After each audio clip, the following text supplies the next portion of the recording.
Chères sœurs et frères, bientôt nous célébrerons dans la joie la fête de la Nativité de notre Seigneur. Mais cette année, nos célébrations seront un peu inhabituelles. En raison de la pandémie, nous serons limités dans le nombre de nos fidèles dans nos églises lors des offices liturgiques.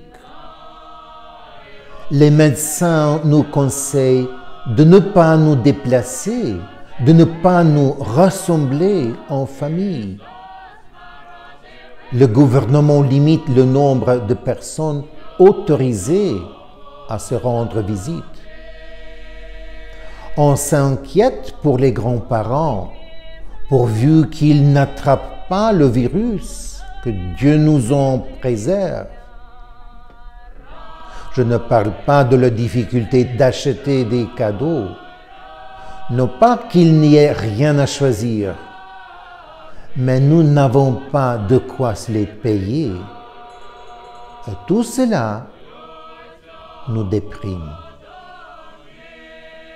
Pourtant, Noël nous enseigne autre chose.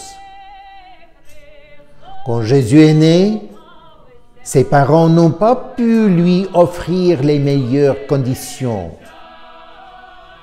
Hérode a voulu tuer le nouveau-né. Alors Joseph a pris Marie et son enfant et il a dû fuir vers une terre étrangère et lointaine. Tôt dans sa vie, Jésus a été privé d'une enfance normale, était confronté comme nous à l'adversité, des restrictions et même des dangers. Tout cela pour être avec nous et partager en tout notre condition humaine. Il est important de ne pas se focaliser sur ce que nous ne pouvons pas faire, mais de réfléchir à ce que nous pouvons faire de bien à l'occasion de cette fête de Noël. Le Fils de Dieu est venu nous faire part de l'amour de Dieu pour nous. En cela réside tout l'Évangile.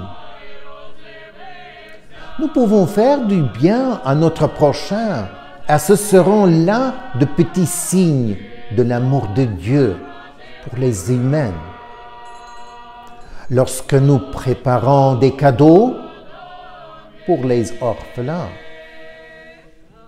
quand nous téléphonons à une personne seule et isolée, lorsque nous faisons des courses pour une personne âgée.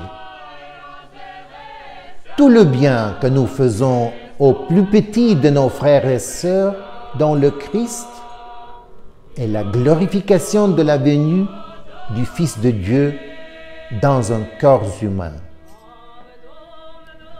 Relevons donc la tête et ouvrons notre cœur.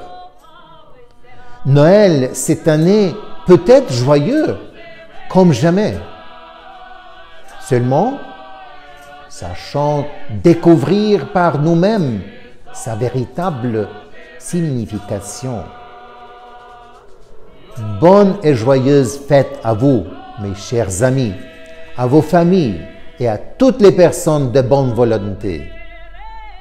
Que nous commencions une nouvelle année 2021 sous la bénédiction de notre Seigneur. Le Christ est né, glorifions-le.